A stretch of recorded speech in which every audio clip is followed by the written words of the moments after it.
নমস্কার বন্ধুরা, আশা করি সবাই খুব ভালো আছো। তো আজকে একটি মজাদার চিকেন সেটের রেসিপি নিয়ে তোমাদের সাথে চলে এসেছি। তো চলো শুরু করা যাক।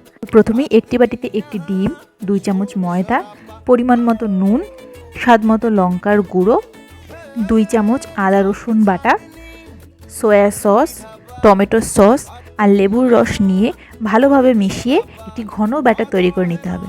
আপনারা চাইলে লেবুর রসের পরিবর্তে ভিনিগারও ব্যবহার করতে পারেন। ব্যাটারটা রেডি হয়ে গেলে এর মধ্যে চৌকো করে কেটে রাখা চিকেনের পিসগুলোকে এর মধ্যে ভালোভাবে মিশিয়ে নিতে হবে এবং সবশেষে এর মধ্যে 2 চামচ কর্নফ্লাওয়ারও অ্যাড করে নিতে হবে। এরপর এই ব্যাটারটিকে 45 মিনিট থেকে 1 ঘন্টার জন্য ম্যারিনেট করতে রেখে দিতে হবে। এরপর পেঁয়াজ আর ক্যাপসিকাম চৌকো করে কেটে নিয়ে একটি স্টিকের মধ্যে ম্যারিনেট করা চিকেন এবং পেঁয়াজ আর ক্যাপসিকামগুলোকে পরপর গেঁথে নিতে হবে।